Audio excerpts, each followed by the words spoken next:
दे तू सासु सोने के घड़ी लवा लिपे जावै छठी माई के घाट लिपे जावै छठी माई के घाट दे तू सासु सोने के घड़ी लवा लिपे जावै छठी माई के घाट लिपे जावै छठी माई के घाट लिपि पोती घाटे के सजौबै करबै छठी के व्रत करबै छठी के व्रत लिपि पोती घाटे के सजौबै करबै छठी के व्रत करबै छठी के व्रत कहाँ पैबू बहू सोनी घड़ी लवा कहवा लिपे जैबू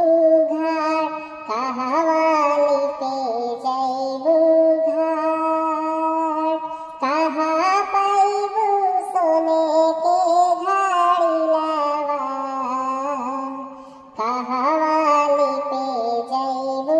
घाट कहवा लिपे जैबू घाट लिपि पोती के थुआ सजैबू काहे करबू छठी के व्रत काहे करबू छठी के व्रत लिपि पोती के थुआ सजैबू काहे करबू छठी के व्रत काहे करबू छठी के व्रत सोनारा घर से लेबै सासु घड़ी लवा गंगा तीरे लिपबै छठी घाट गंगा तीरे लिपबै छठी घाट सोनारा घर से लेबै सासु घड़ी लवा गंगा तीरे लिपबै छठी घाट गंगा तीरे लिपबै छठी घाट लिपि पोती फूल से सजौबै छठी माई दिही वरदान छठी माई देही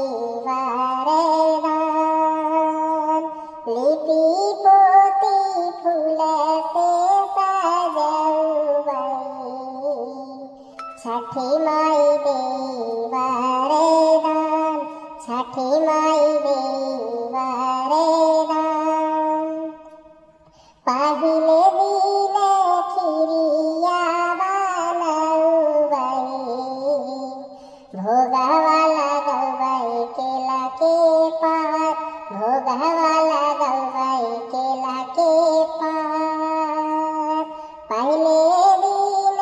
खिरिया बनौबै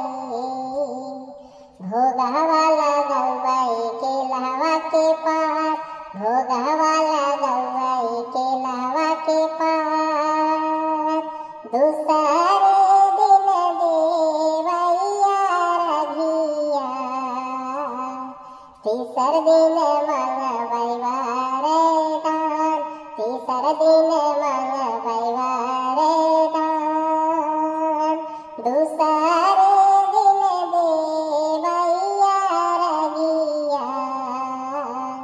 तीसरे दिन मंगबै वरदान तीसरे दिन मंगबै वरदान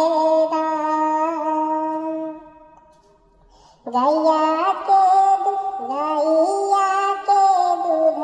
से देवरा घिया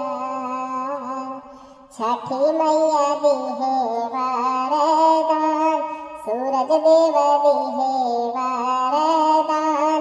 आदित्य मल दिहे वरदान गैया के दूध से देवया छठी मैया दिहे वरदान, सूरज देव दिहे वरदान, आदित्य मल दिहे वरदान। मांगिया भरल दिहे सेनुरवा, गोदिया में दे दिहे लाल, गोदिया में दे दिहे लाल। मांगिया भरल दिहे सेनुरवा, गोदिया में दे दिहे लाल, गोदिया में दे दिहे लाल। घरवा में दिहे अनधन लक्ष्मी, बनल रही जोड़ी सब कर साथ, बनल रही जोड़ी सब कर साथ। घरवा में दिहे अनधन लक्ष्मी, बनल